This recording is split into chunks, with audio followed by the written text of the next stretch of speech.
Un nuevo programa del Rincón de la Libertad de Conciencia. Un programa patrocinado por Valencia Laica, Europa Laica y Radio Clara y conducido por Raquel Ortiz y Luis Pla. Le paso la palabra a Raquel para que haga la presentación de nuestra invitada de hoy. Hola, buenos días, Consuelo. Muchas gracias por estar aquí. Voy a hacer la presentación, no me voy a demorar mucho porque seguro que en el encuentro este que vamos a tener vamos a decir muchas cosas, pero algo de presentación, como no, voy a hacer. Bueno, Consuelo Abril es una abogada feminista, está en ejercicio desde el año 75. Es presidenta de la Asociación Mujeres por la Paz, pertenece al Fórum Feminista, expresidenta de la Comisión de Mujeres Violadas, cofundadora de Vindicación Feminista y de la Librería de Mujeres.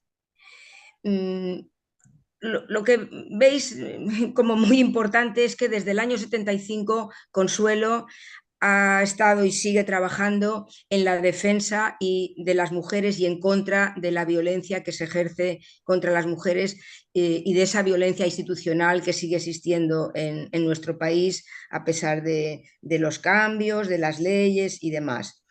Voy a decir alguna cosa más. Bueno, ella ha sido ponente en muchos congresos, tanto en España como a nivel internacional, en muchos países. He visto un listado de Perú, Bolivia, Ecuador, o sea, muchos países latinoamericanos. También en Nueva York, en Naciones Unidas. Es profesora de Derecho Institucional y ha participado o ha elaborado proyectos siempre, como digo, referidos a eliminar discriminaciones y violencias contra las mujeres. Si en alguna cosa pues olvido o cometo algún fallo, seguro que ahora Consuelo lo puede modificar. Organizadora también de congresos de la Asociación Española de Mujeres Juristas, comparecencias en instituciones públicas, en el Congreso, en el Senado y creo que en alguna institución más, en la Comisión Mixta Congreso-Senado, también a nivel del Ministerio del Interior, el Consejo del Poder Judicial, Instituto de la Mujer. Es decir, estamos hoy con una abogada feminista para empezar, pero con una mujer luchadora desde hace muchísimos, muchísimos años y que continúa haciéndolo. Yo quiero decir algo porque a veces la gente dice, ay, Europa laica fundamentalmente tiene que luchar por un Estado laico. Yo digo, sí, claro, pero un Estado laico es un Estado democrático donde planteamos que todos los seres humanos tienen que estar en igualdad, que estamos en contra de los privilegios y que la defensa de lo público y de los principios democráticos es esencial, es un pilar fundamental para el laicismo. Entonces, claro, aquí vamos a hablar de la mitad o más de la mitad de la población, de una situación que todavía no hemos conseguido pues, acabar con violencias de todo tipo y por eso estamos hoy con Consuelo. A ver, yo no sé si me dejo alguna cosa. Nos conocimos no hace demasiado tiempo en el Movim, en un encuentro de Fórum Feminista, y vi que Consuelo era uno de los perfiles bueno, que me apetecía mucho que viniera a un encuentro del Rincón de la Libertad de Conciencia. La ley 2004 de integral contra la violencia de género, creo que voy a empezar un poco por ahí, es del 2004, es decir, que ya lleva 20 años y creo que en aquel encuentro del Movie, me parece, Consuelo, si no recuerdo mal, ya se planteó que había que hacer unas modificaciones porque de alguna forma no está funcionando como quisiéramos desde el feminismo y dentro de lo de acabar con las violencias o por lo menos intentarlo contra las mujeres. Entonces, yo creo que mi primera pregunta podría ser si tienes alguna esperanza, si hay algún encuentro ya formalizado a nivel de gobierno para mejorar esta ley y en qué se mejoraría, porque la gente, digamos, la ciudadanía que no es experta ni que tiene por qué tener un conocimiento ni de la justicia ni de muchas cosas, sigue todavía sorprendiéndose que haya una violencia institucional en sentencias que son infames, en actitudes, bueno, en declaraciones de miembros y miembros de la judicatura y claro, pues la gente no comprende cómo, por ejemplo, el caso de la manada de los empresarios de Murcia puede tener la sentencia que ha tenido. Cosas de este tipo. Pues mi primera pregunta sería esa, ¿no? Esta ley que parece avanzada y todos estos mecanismos que tenemos, ¿qué se puede y qué hace falta mejorar después de 20 años de funcionamiento? Bueno, en primer lugar, agradeceros el que me hayáis dado esta oportunidad de poder estar aquí con vosotros y vosotras. Bueno, esta ley, en un primer momento, la planteamos, yo era en aquel momento, en el año 2004, era presidenta de la Comisión para la Investigación de Malos Tratos a Mujeres. Eso significaba que teníamos, y estuve durante 14 años siendo presidenta. Ahí estábamos dando asistencia a mujeres maltratadas, con lo cual no era una asociación de tipo teórico, sino que realmente estamos viendo la realidad de esas mujeres maltratadas que veíamos que no tenían un cauce adecuado, una respuesta adecuada a ese problema tan tremendo que había. Con 6 años antes de que se hiciera esa ley, concretamente hice yo una comparecencia en la Comisión Mixta Congreso-Senado, en la cual manifesté y manifestamos como asociación que era imprescindible hacer esta ley. Después de 6 años y de mucha lucha se consiguió la ley. En ese momento esa ley nos pareció importantísima y no solamente nos pareció importante el conseguir ese salto cualitativo, que teníamos muchas esperanzas en que esa ley iba a erradicar la violencia o paliar al menos esa lacra tan tremenda que tenemos. Pasado el tiempo, han pasado 20 años, vemos que esa ley en este momento está siendo deficitaria, totalmente deficitaria. En primer lugar, porque estamos hablando de una ley en la que se dice que es violencia de género la que se ejerce contra la mujer por el hecho de serlo, pero habla solamente de pareja y expareja. Pero ¿qué pasa cuando a una mujer en la calle la agreden? ¿Qué pasa a una mujer incluso prostituida, que la maltratan o que incluso la asesinan? ¿Eso no es violencia de género? Evidentemente, esta ley está en ese campo, está absolutamente insuficiente. Por otra parte, no solamente hablaría de que esa reforma tiene que ir para que vaya más allá de lo que es pareja o expareja, sino también que hay distintas formas de violencia que no están contempladas en la ley, pero sí están contempladas, por ejemplo, en el Convenio de Estambul, que está ratificado por España y que es de obligado cumplimiento. Entonces, por ejemplo, la violencia económica no está incorporada, no está incorporada la violencia institucional, que eso estabas hablando ahora de violencia institucional. ¿Qué es violencia institucional? Cuando la institución, cuando el propio Estado, a través de sus instrumentos, como puede ser la judicatura, hace sentencias que realmente son sentencias que a la ciudadanía nos dejan impactadas. Les decimos, ¿cómo puede unos individuos que han abusado de mujeres, de niñas, porque eran incluso menores de edad, y que estén en la calle y que aquello haya prescrito? Hay algo que el sistema no funciona, pero por otra parte vemos el número de mujeres asesinadas que hay. Con lo cual, si luego quieres que me extienda, lo puedo comentar, que es que hay miles de cosas que realmente la ley es muy insuficiente.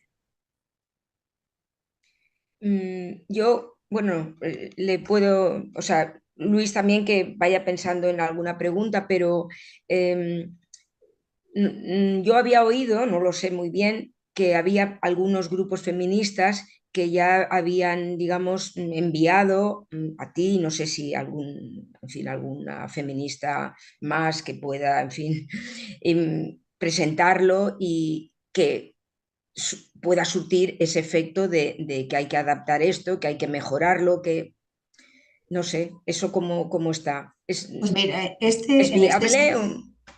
yo pienso que sí que es viable. Concretamente tenemos el Fórum de Política Feminista, tenemos una entrevista con la ministra el día 6 de noviembre para tratar justo de este tema, de las modificaciones que son imprescindibles para que esta ley surta efecto. Es un fenómeno que es muy difícil de abordar, pero hay que abordarlo de una forma muy integral y no cabe duda que con la reforma legislativa evidentemente se puede mejorar, pero el fenómeno es algo que afecta a toda la sociedad y toda la sociedad tiene que estar implicada realmente en esa respuesta ante ese maltrato. Es fundamental que la sociedad se implique, que la educación cambie, que desde la infancia haya una educación en igualdad, en no violencia. Es decir, hay muchísimos organismos y muchísimos ministerios incluso implicados. Pero la idea sería, en esta misma pregunta que tú me haces, sería, primero tenemos esta entrevista y posteriormente tendremos una reunión en diciembre en el Ministerio de Igualdad y va a haber una jornada íntegramente dedicada a esa reforma. Estamos haciendo para ello un estudio de aquellas modificaciones que se tienen que llevar a cabo y lo programaremos y lo presentaremos concretamente en diciembre de este año.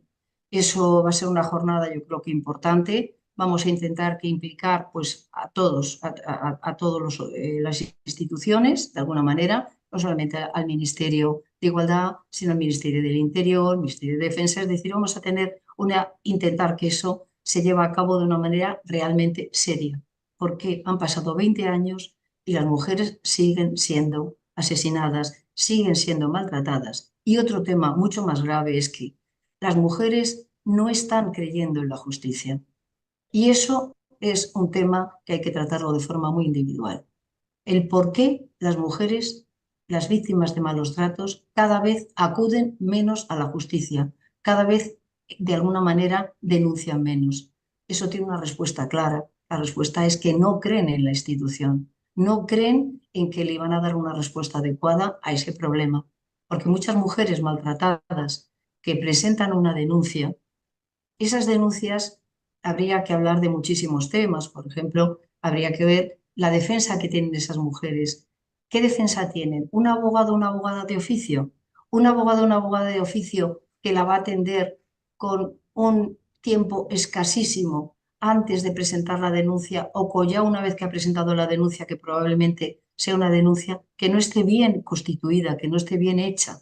Porque una mujer que es víctima de maltrato y que denuncia un maltrato, denuncia incluso datos, pues me ha pegado, me ha hecho, me ha dejado de hacer, pero le faltan elementos importantes para que esa denuncia prospere. Tendría que presentar pruebas, tendría que estar preparada realmente para realmente hacer una denuncia que prosperara.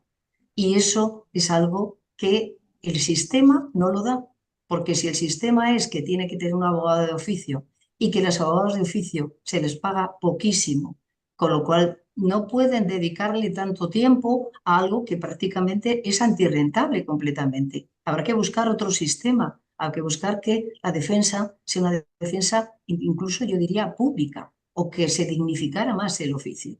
Porque lo que no se puede hacer es que a una persona, un abogado de oficio, y yo tengo en mi despacho gente que es abogada de oficio, y que incluso hacen mención a que no tienen ni siquiera para pagar las fotocopias de los documentos que aportan. Es decir, estamos diciendo que un abogado de oficio es un sistema que está protegiendo a las mujeres, pero realmente ese oficio no está bien cualificado, no está bien dignificado, con lo cual en muchas ocasiones las mujeres maltratadas se encuentran con que ellas tienen un abogado de oficio, el maltratador, que probablemente haya pasado la noche en el calabozo, tiene el mejor abogado porque no quiere estar en la cárcel. Y evidentemente hay una diferencia de defensa, no porque los abogados de oficio sean malos, sino porque prácticamente en un día a lo mejor tienen que llevar 2, 3, no les pagan prácticamente nada, y entonces le tienen desgraciadamente que dedicar poco tiempo. Esto hay que tomárselo muy en serio. Si las mujeres estamos diciendo que denuncien y esa denuncia no les lleva a una situación satisfactoria de que entiendan que hay una respuesta adecuada al problema que ellas tienen, está claro que el sistema está fracasando. Bien, yo es que Yo, yo creo que aquí efectivamente has llegado desde mi punto de vista, has llegado al fondo auténtico del problema. Es decir, yo entiendo que está muy bien, hay que mejorar las leyes, evidentemente, pero yo personalmente confío también poco en las leyes, por la experiencia que tenemos. Por supuesto, en el tema de la mujer, muchísimo más, pero están por un lado los medios, que es evidente, y ya has hablado del sistema como tal, pero yo incluso iría más allá, y es sobre lo que te quería preguntar y es sobre la mentalidad de quienes nos juzgan. Para mí, o sea, hemos visto con lo de la manada, yo creo, con la manada de Murcia, yo creo que se ha visto claro que aquí puede haber habido una serie de falta de medios, entre comillas, técnicos, porque ha prescrito, porque tal, pero creo que también ha habido una influencia claramente ideológica en la sentencia, o sea, en lo que se ha tomado. Entonces, digamos que efectivamente yo veo aquí, en este momento, tres, cuatro cosas. Una, hay que mejorar las leyes, evidentemente, eso lo primero.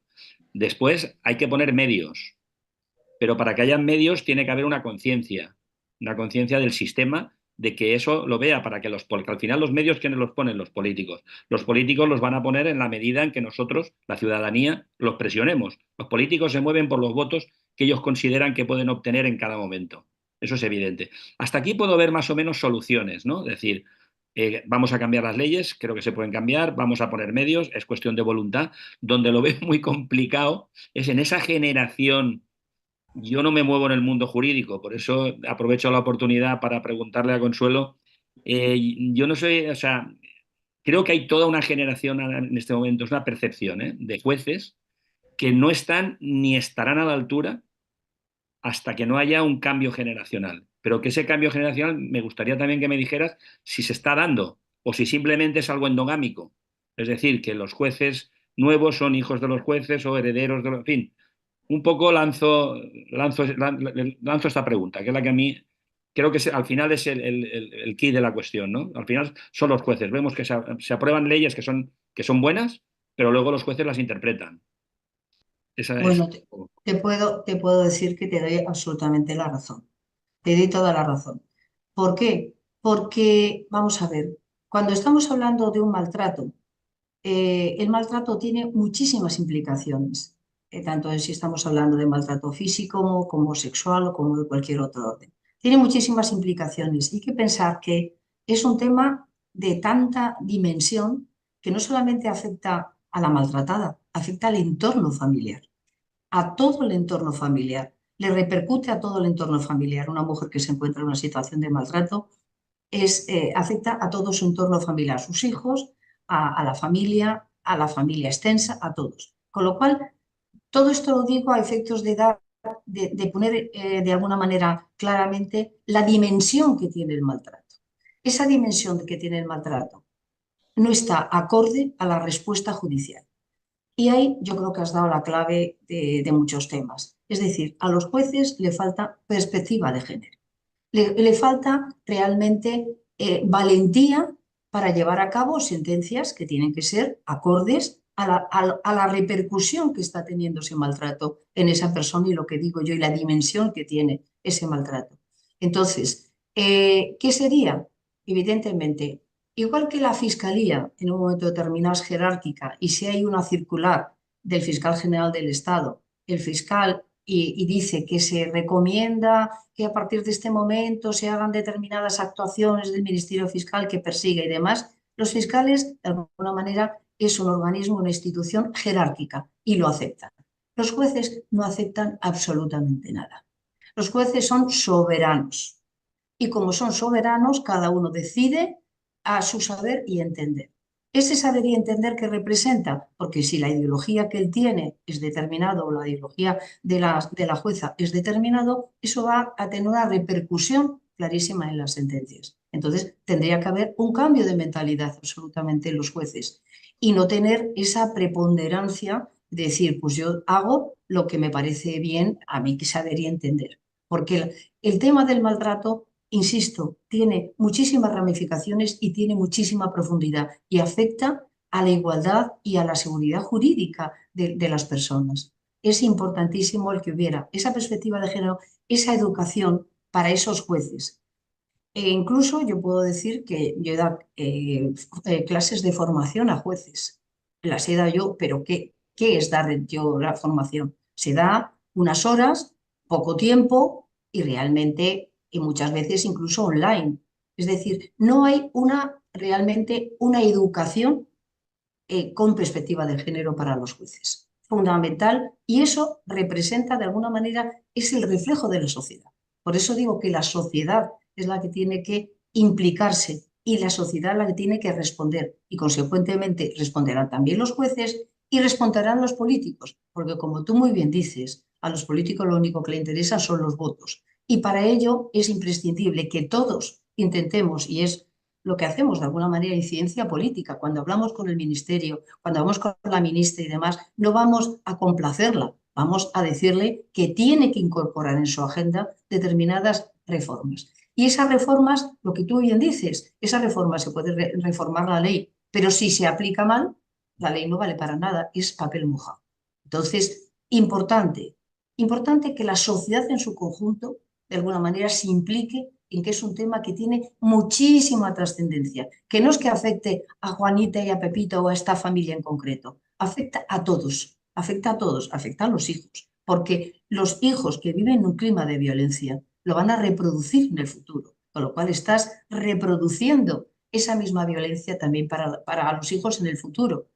Tiene que implicarse la sociedad, tienen que implicarse los políticos y, por supuesto, los jueces. Y tienen que dar sentencias que, desde luego, la ciudadanía no quede estupefacta ante determinadas sentencias que nadie entiende, porque eso hace que las propias víctimas y la propia sociedad no crean en la justicia. Y si las mujeres no creen en la justicia, no denuncian. Y si no hay denuncia, hay impunidad. Y eso es contra lo que hay que ir necesariamente, que no haya en ningún momento impunidad. Yo, bueno, estoy muy de acuerdo con lo que estáis diciendo y las explicaciones que, Consuelo, estás dando. Es muy triste que la ciudadanía tenga una gran desafección a la justicia por todo lo que estamos comentando. Yo tampoco veo que se tomen unas medidas claras.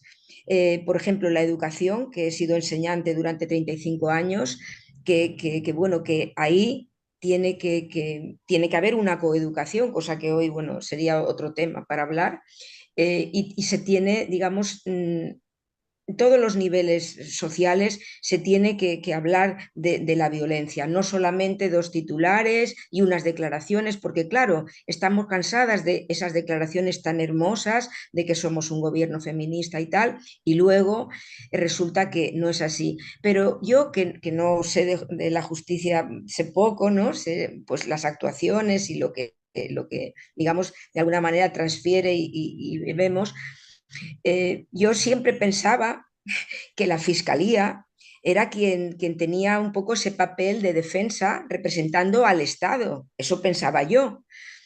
Entonces, por ejemplo, en el caso de Murcia, que a mí me parece gravísimo con menores y que parece que está un poco dejado de lado porque se ve que eso no vende tanto. Hablar de Rejón vende más que lo del caso de Murcia.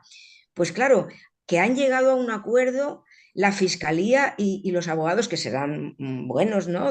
Claro, estos empresarios, sentencia de clase, como yo digo también, han llegado a un acuerdo. Pero bueno, yo pienso que el Estado tendría que decir, no, no, este acuerdo no puede darse, porque eso es conculcar derechos y esto, vamos a ver, no puede ser que ante un caso así acordemos, se acuerdan cosas de sentido común y que hagan, digamos, avanzar y que sean reparadoras, justicia y reparación.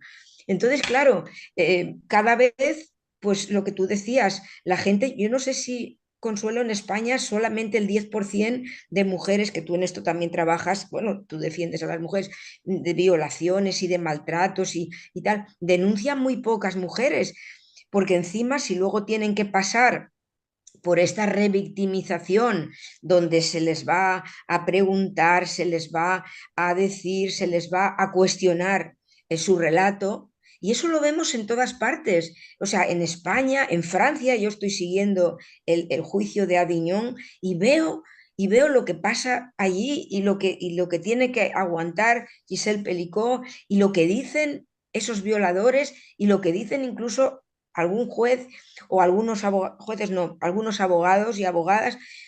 Es decir, que, pero ya digo, esto de la fiscalía sí que me deja a mí también que, bueno, ¿cuál es la defensa de ese poder público que tendría bueno, que no sé si se podría llamar árbitro o reparador en última instancia de estas violencias?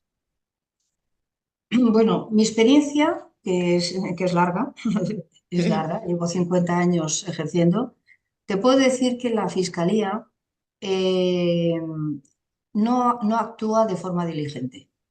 Habrá casos, decir que en ningún caso actúa de forma diligente sería un poco injusto para una institución. Pero realmente, si hablamos de casos concretos y demás, puedo decir que a mí me parece que la Fiscalía no está a la altura de realmente de la labor que está encomendada. Efectivamente, tendría que ser la Fiscalía la que se opusiera, la que defendiera a la parte más vulnerable, a la víctima, y tendría que defenderla de todas maneras. Llegar a acuerdos con los abogados en los que esos acuerdos llegan a que tendrían que pensar que si esos acuerdos, primero si esos acuerdos son justos, segundo si a las víctimas no se le está dando una traducción de decir que se les está tomando el pelo de alguna manera, porque esas víctimas, nuevamente, cuando ellas acuden a un juzgado, cuando presentan una denuncia y quieren tener una respuesta, si no la tienen o tienen una respuesta que es absolutamente inadecuada, lo que estás haciendo es revictimizar nuevamente a esa víctima.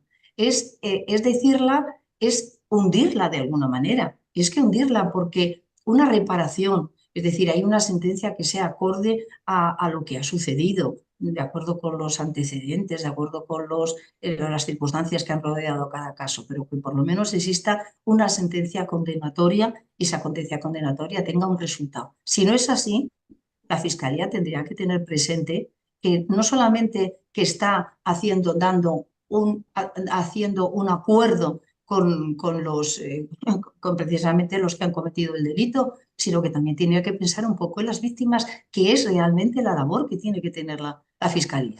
Entonces, eso tendrían que pensar qué repercusión va a tener esto en la ciudadanía, qué repercusión va a tener en las víctimas, qué repercusión va a tener en la erradicación de la violencia, propiamente dicho.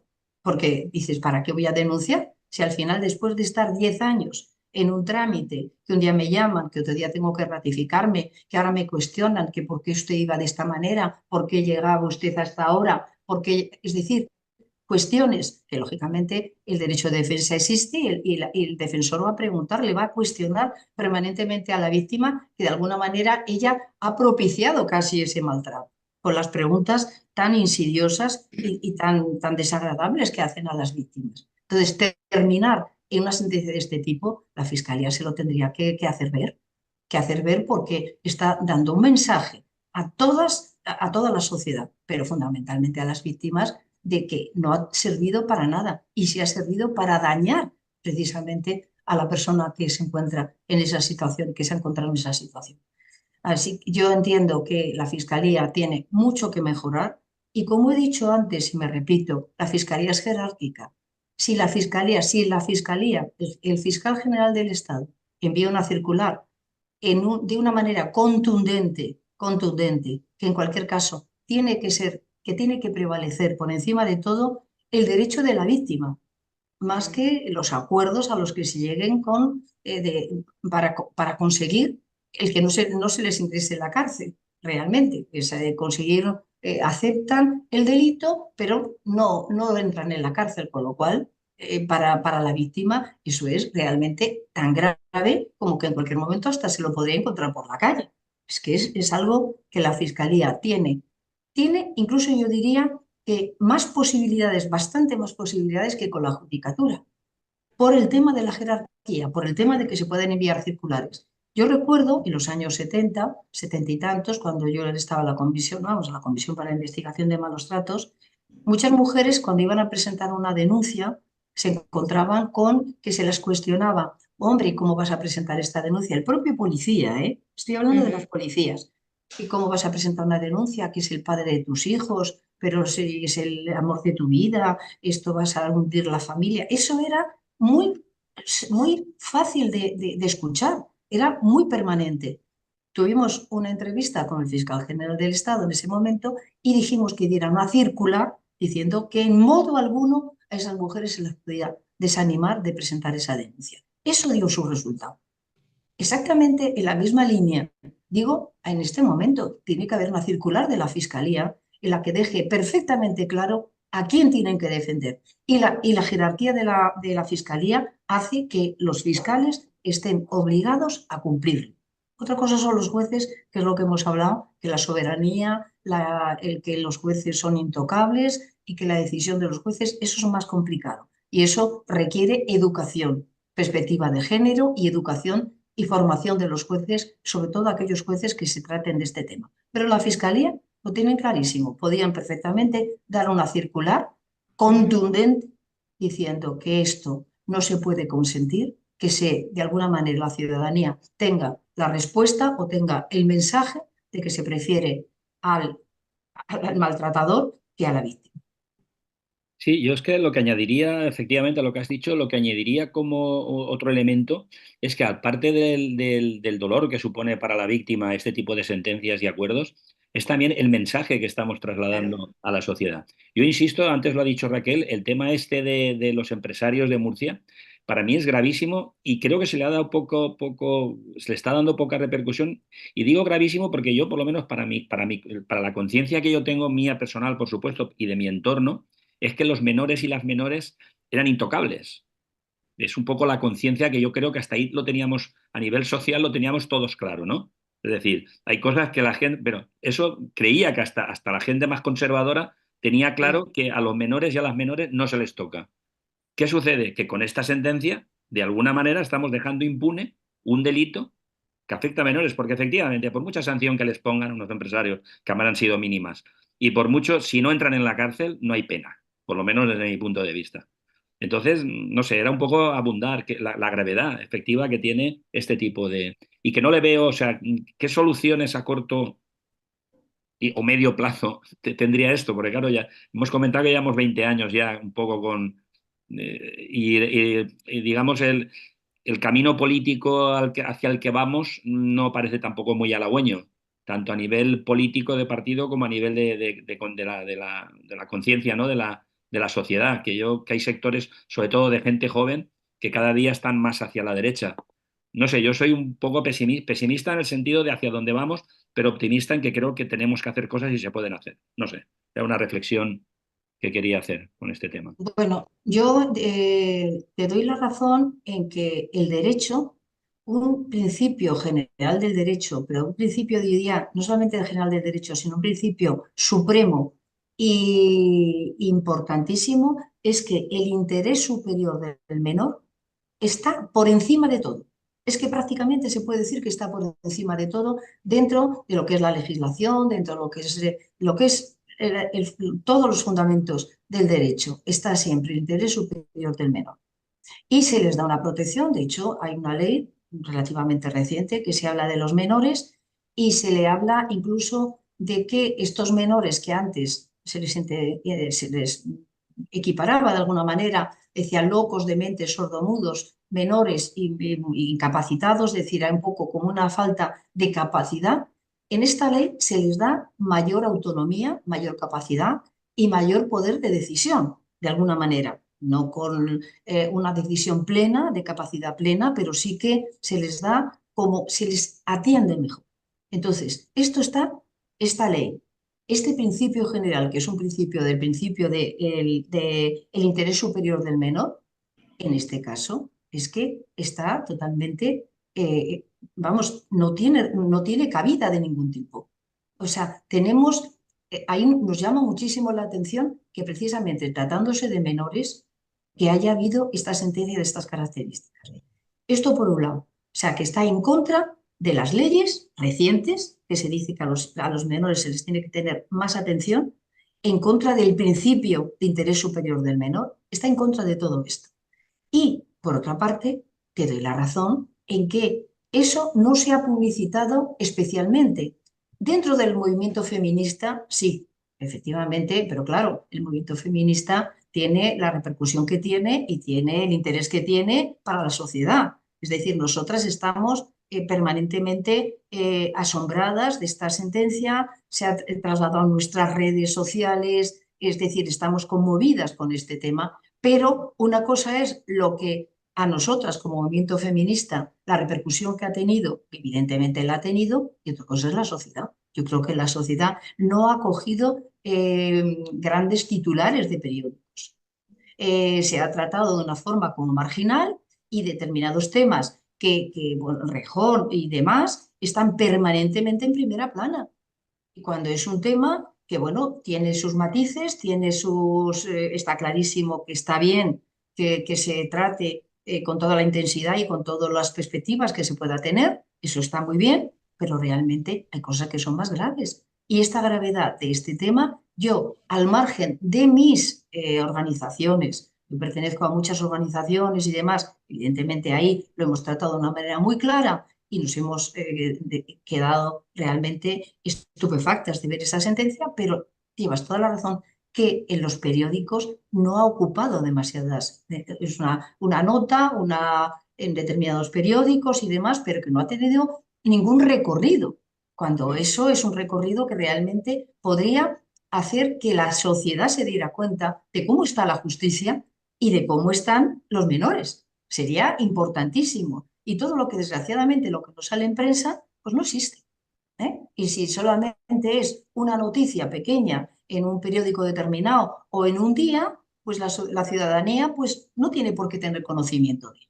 Entonces a mí me parece que publicitar es importantísimo y el que realmente se diera ese recorrido, el recorrido que merece esa sentencia. Tiene un recorrido y esa sentencia merece el que estuviera pues, en primera plana de muchísimos periódicos. Y eso llegaría más a la ciudadanía y haría hacerse ver a muchísimos, y sobre todo a los políticos, que los políticos cuando están en las primeras planas enseguida se dan cuenta y lo meten y lo incorporan. Y a la fiscalía, que es lo que habíamos dicho. Esto es un enclave de todo. Es la propia fiscalía la que tendría que estar cuestionada. Igual no se cuestiona al fiscal general del Estado en este momento que está hasta imputado. Pues que se cuestione también a la fiscalía. ¿Por qué? Es que ¿quién son sagrados? ¿Por qué son sagrados? No tiene por qué haber ninguna institución sagrada. Lo que tiene que haber es instituciones que realmente respondan a su labor y que hagan el trabajo como tienen que hacerlo. Y la Fiscalía en este caso tendría que estar permanentemente cuestionada. Yo, una cosa que también en fin, me sorprendió y todo esto pues explica el porqué, ya digo, esa desafección y ese no creer en la justicia, porque ya hay estadísticas cuando a la gente le preguntan y es una institución, en fin, un poder público que la mayoría no creen, pues es bastante penoso, ¿no? Pero recuerdo ahora que después de toda la batalla que hubo de los años de retraso y de todo el lío con el Consejo General del Poder Judicial, cuando fue elegida la presidenta del Consejo del Poder Judicial, hubo muchísimos titulares de que maravilloso, ya se ha resuelto esto, además es una mujer. Bueno, a mí me parece siempre muy bien que una mujer ocupe en fin, el puesto más alto en una institución, pero yo también me quedé un poco sorprendida de que lo primero que dijo es que los jueces eran intocables. No dijo exactamente eso, pero que no había que cuestionarlos y demás. Yo creo que hay que respetar los trabajos de la gente, por supuesto, pero vamos a ver, intocable aquí no hay nadie y no hay nada.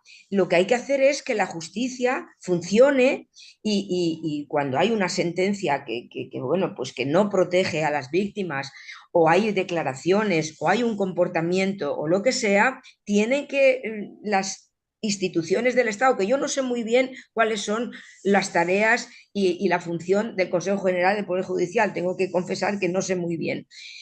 Porque, claro, nadie aquí está defendiendo que los partidos políticos influyan en los jueces, que si la puerta de atrás o la puerta de en medio o historias de esas, por supuesto, pero no puede ser nadie intocable ni en el mundo de la educación, ni en la sanidad, ni en la justicia, ni en ninguna institución, eh, porque eso lo que puede hacer es que la función, su cometido, no se lleve a cabo y finalmente sean las víctimas quienes estén, pues eso, no siendo reparadas ni con una sentencia justa. Es decir, que la justicia y reparación, igual que en la memoria histórica, es esencial.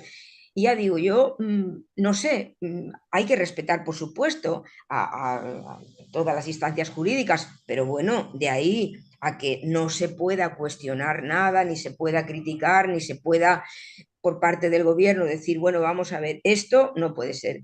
Eh, lo de la vía del fiscal general me parece de verdad muy interesante que tengamos eso presente, todo lo que has explicado de la jerarquización y demás, porque a veces pues no sabemos todas estas cosas, ¿no?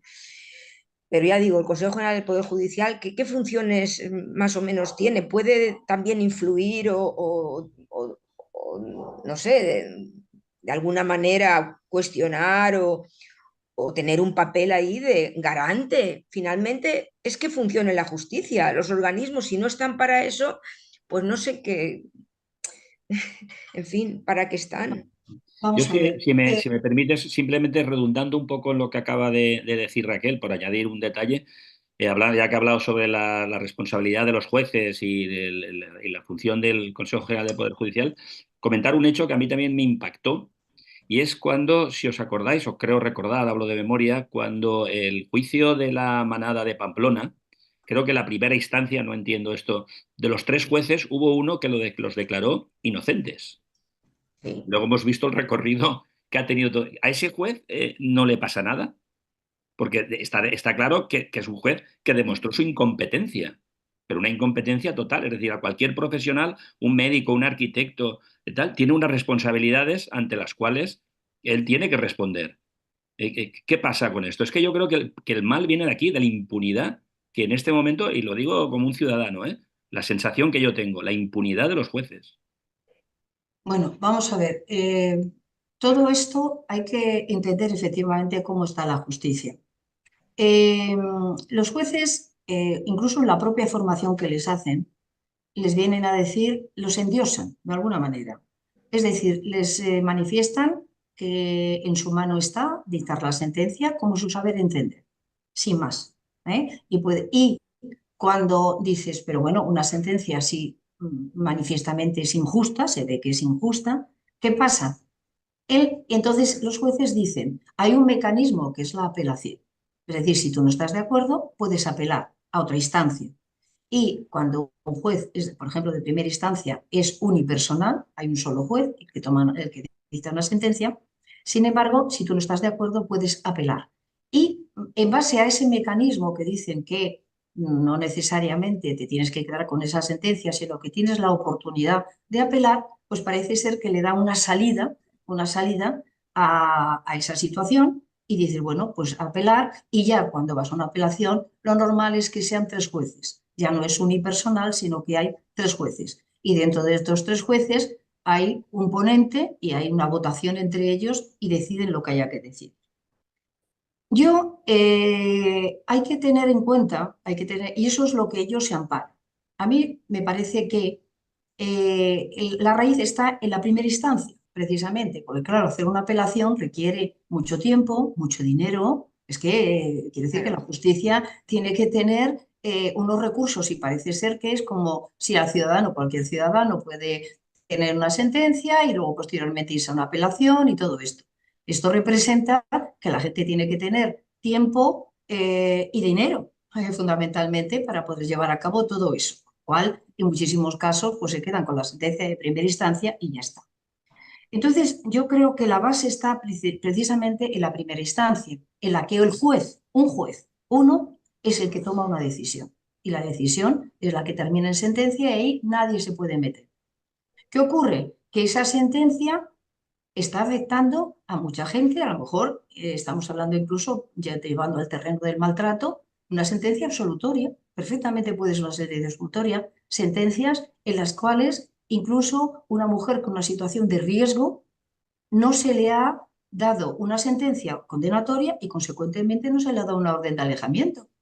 Y desgraciadamente lo vemos en la prensa que mujeres asesinadas previamente habían denunciado, lo cual habían hecho lo que la institución dice que haga, que la sociedad le dice denuncia, no habían conseguido ninguna sentencia condenatoria por distintos motivos. Para empezar, porque los malos tratos se producen en la intimidad, normalmente no hay testigos, es decir, hay una falta de prueba en muchas ocasiones. Y en la valoración del riesgo la dejan exclusivamente en manos de la víctima, que eso es otro riesgo que ocurre y es otro error. ¿Cómo una mujer maltratada se le puede decir, ¿y usted se considera que es una mujer que tiene riesgo? Ella va a decir que no en la mayoría de los casos. ¿Por qué? Porque es el padre de sus hijos, es la persona con la que ella ha convivido. Ella nunca va a pensar que el riesgo le va a terminar, que este señor la va a matar. Eso es imposible, eso no lo puede pensar porque si no, no podría ni vivir. Con lo cual, la valoración del riesgo no puede estar nunca en manos de la víctima, tiene que estar en manos de profesionales. Entonces, es toda una cadena de lo que estamos hablando.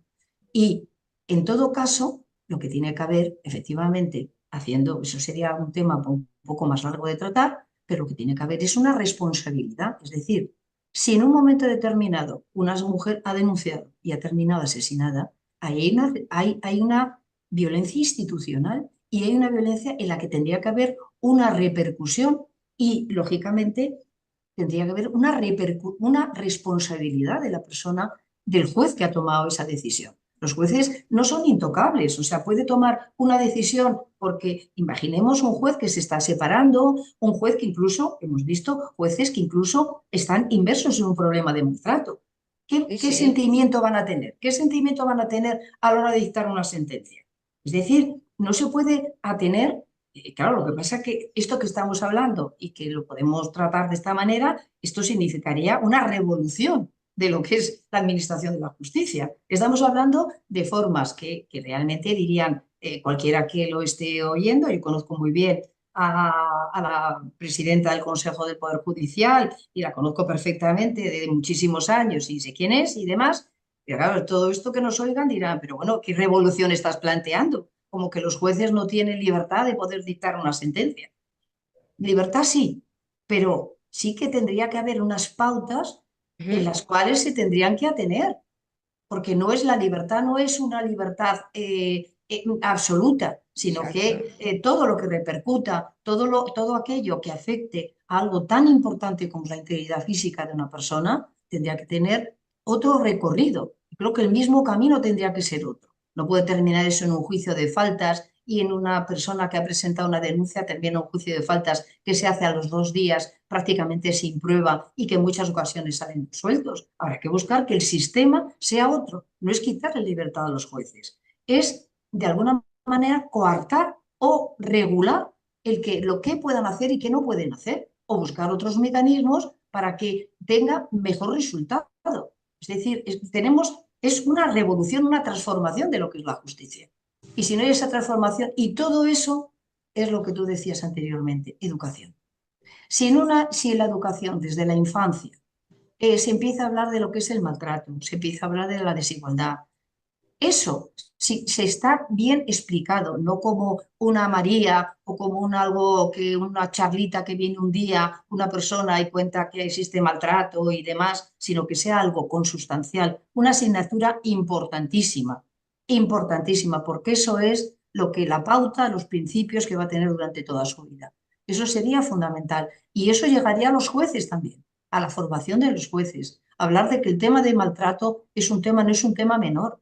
Hay que tener en cuenta que el tema del maltrato ha tenido una transformación importante. Aquello, en un primer momento, yo recuerdo los años 70, los años 80, yo tengo un caso que el juez me dijo que me iba a denunciar el Colegio de Abogados, porque en un tema que yo había defendido, una mujer maltratada, embarazada y con lesiones, terminó en una solución.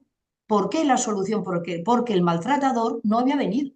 Bueno, yo, que era una mujer joven de 20 y tantos años, casi yo no hice nada contra el juez físico, pero verbal le dije un poco de todo y me dijo que terminaría. Es decir, ha habido una transformación, ha habido una evolución en este tema, pero todavía tiene que evolucionar muchísimo más. Tiene que haber una transformación de la justicia, una transformación revolucionaria, diría yo, de la justicia. Y nadie es intocable, ni el fiscal es intocable, ni el juez es intocable. Es decir, el juez tiene que atenerse a una normativa que vaya al margen de su propia ideología y tendrá que terminar dando sentencias que sean las sentencias acorde a la gravedad de los hechos.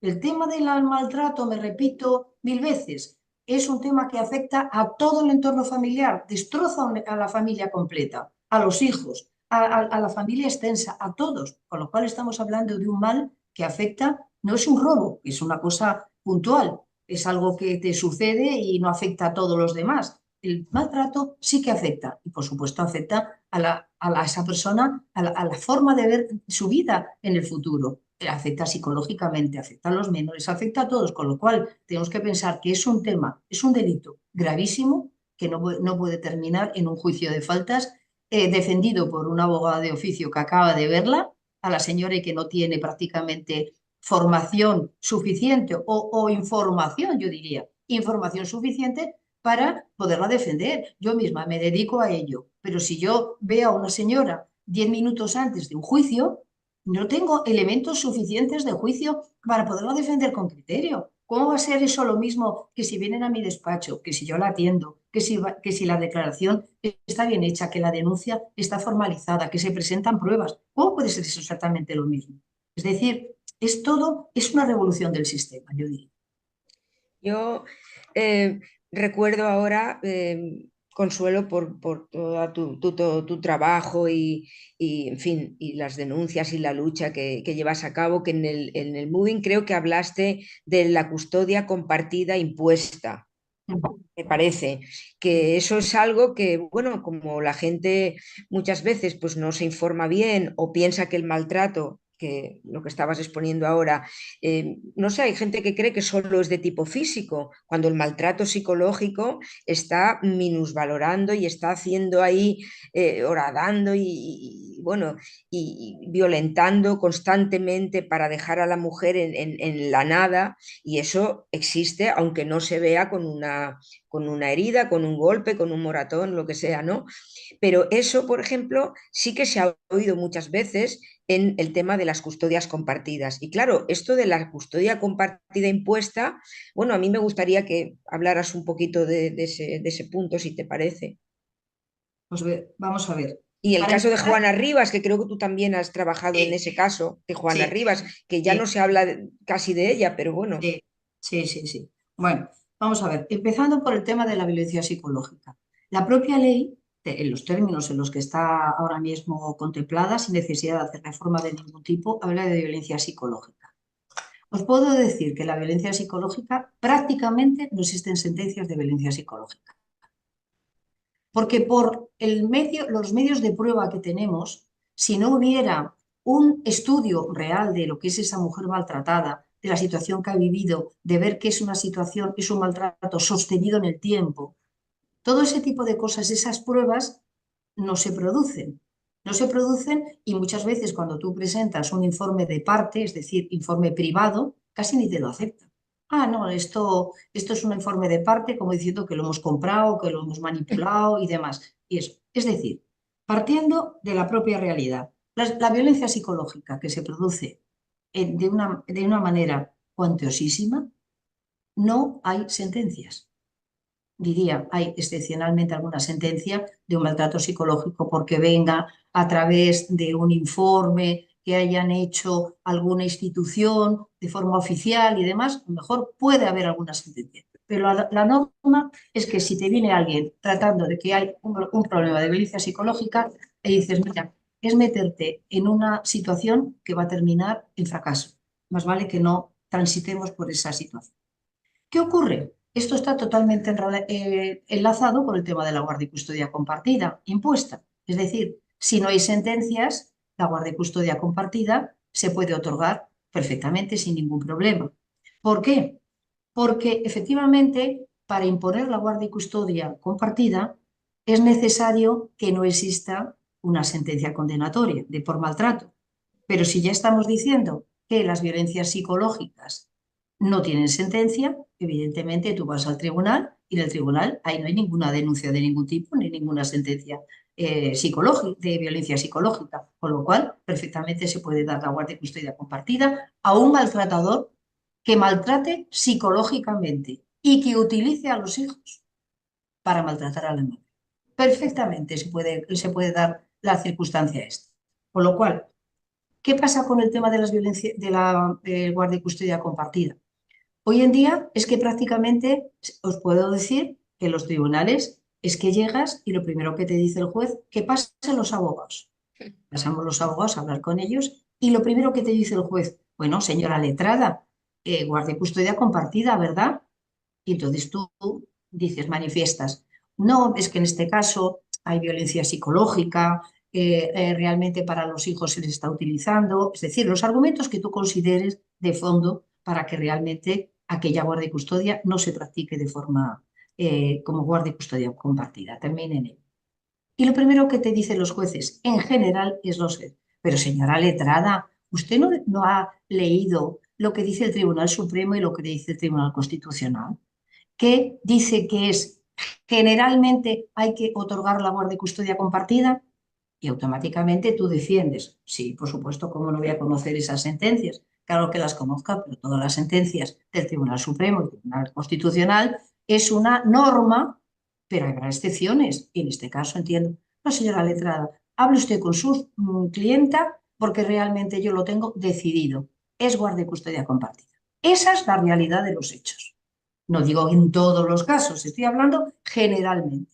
¿Qué ocurre? Que como ya este principio, esto ya lo sabemos, cuando te viene una persona hablando de que yo quiero la guardia y custodia para mí, monoparental y demás, le tienes que contar estas circunstancias, porque lo que no puedes poner a un cliente de conejillo de indias, que vaya a pedir una guardia y custodia monoparental, que se meta en un contencioso para que luego al final termine de esta manera. ¿Qué está ocurriendo? Que las guardias y custodias compartidas se están generalizando.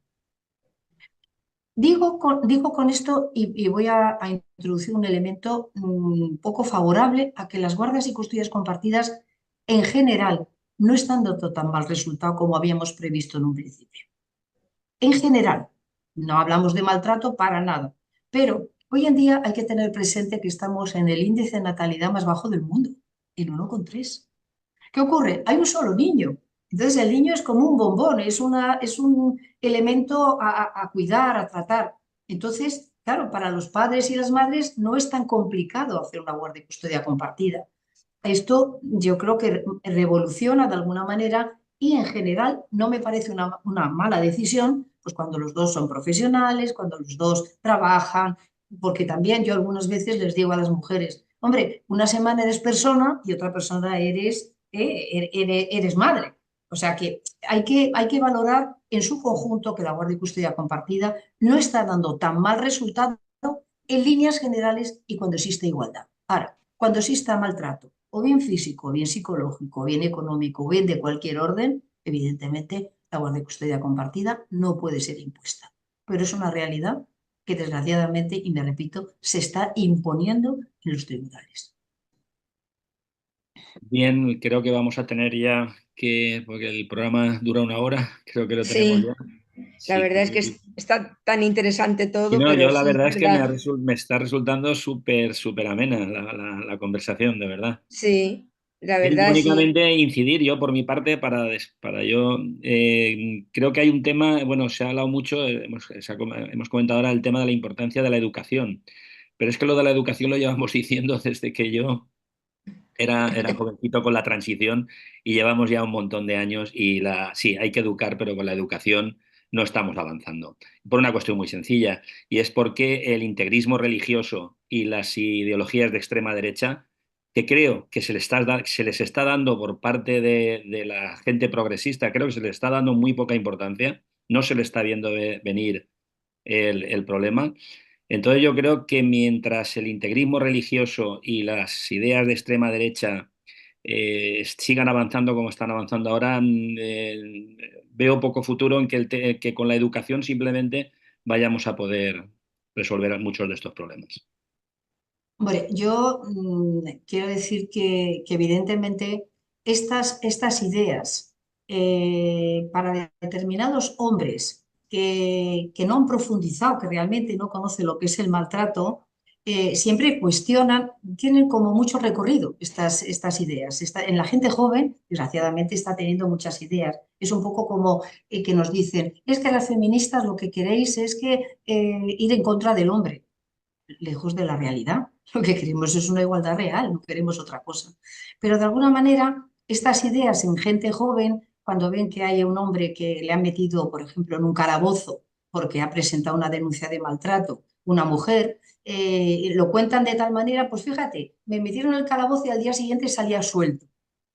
Toda esta falta de formación o de información hace que cantidad de gente joven, bueno, también con estas ideas extremistas que desgraciadamente han vivido en otro ambiente, porque nosotros vivimos en un ambiente de falta de libertad y luchamos por conseguir esa libertad por encima de todo y tenemos como otro concepto, pero esta gente que lo tiene, esta gente joven, que tiene más o menos las ideas que como que está todo conseguido, como que las mujeres ya hemos conseguido la igualdad y que qué más queremos y todo lo demás, pues efectivamente calan en ellos en temas que realmente sería cuestionable y sería que habría que hacerles ver que eso no es esa realidad, que lo que cuenta uno que se ha metido en el calabozo, que le ha metido en el calabozo y el otro no lo ha suelto, no significa que no haya habido maltrato, porque lo que hay que pensar y hay que poner en la conciencia de la gente, que las denuncias, una denuncia falsa prácticamente no existen, eso lo ha dicho el Consejo del Poder Judicial.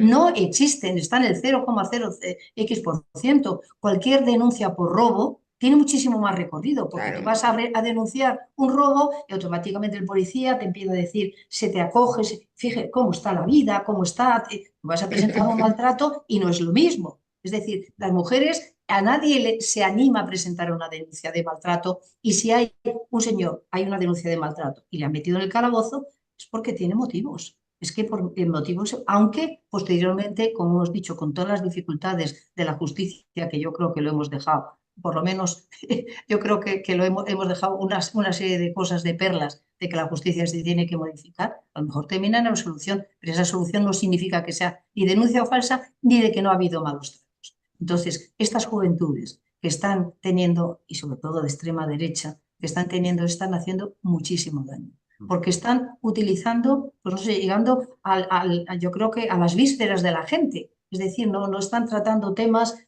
con profundidad, están diciendo como eslogan y la gente joven pues se atiene a ello. Con lo cual, efectivamente, sí que creo que la educación haría que esa gente pensara de otra manera, pero la realidad es lo que tenemos. Así que, de todas maneras, yo sí pienso que yo soy optimista, por más que yo plantee, me habéis preguntado y lógicamente hablo con claridad y hablo con sinceridad. Pero yo sí que soy optimista en que estamos evolucionando bien.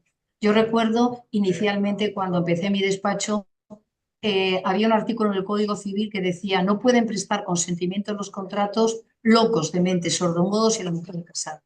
Es decir, de esa situación en la que había, de esa situación en la que había, hemos modificado leyes, se han conseguido investigación de paternidad, se ha conseguido la igualdad ante la ley de los hijos, se ha conseguido el tema del adulterio, que no hubiera discriminación. Es decir, yo creo que me ha tocado vivir y nos ha tocado vivir una época buena en la que hemos ido reformando cosas y el que se han reformado cosas y que las leyes por lo menos no sean discriminatorias es un paso hacia adelante, porque si la ley es discriminatoria entonces ya paga y vamos. Pero ahora tenemos que conseguir la igualdad real y yo creo que la tendremos que conseguir. Yo estoy muy contenta de pensar y esperanzada a que la ley se va a conseguir y que la igualdad entre hombres y mujeres se va a conseguir.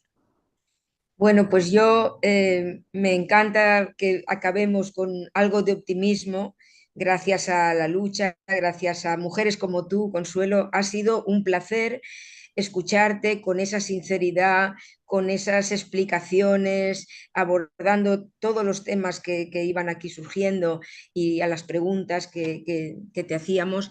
Y bueno, pues en nombre de Europa Laica y de Valencia Laica, nuestra agrupación aquí a nivel de País Valencià.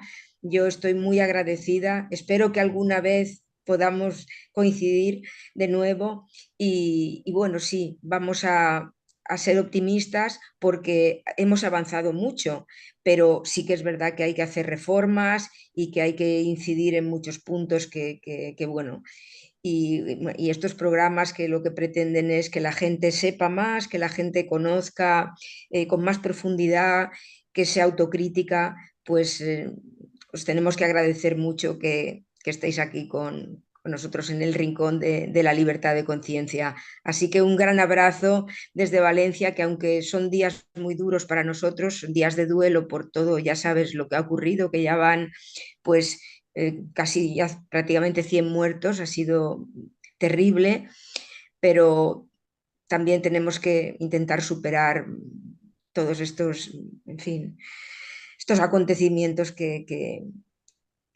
bueno, pesan mucho porque la verdad es que esta catástrofe y bueno, mucho más se podría decir, pero nada, vamos a tratar de tener un poquito de optimismo con esas últimas palabras tuyas. Así que un gran abrazo otra vez.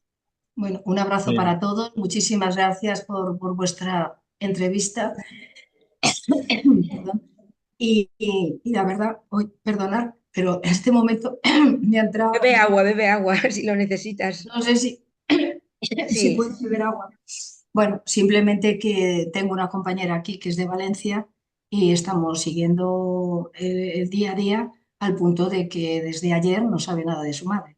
Entonces, nos podéis imaginar cómo estamos. Estamos muy afectadas y desde luego toda la solidaridad del mundo y toda la ayuda posible es poca. Así que muchísimas gracias por vosotros, a vosotros. pues nada, un abrazo a tu compañera y ya te preguntaré por su madre porque, caramba, pues un abrazo para ella. Muchas gracias.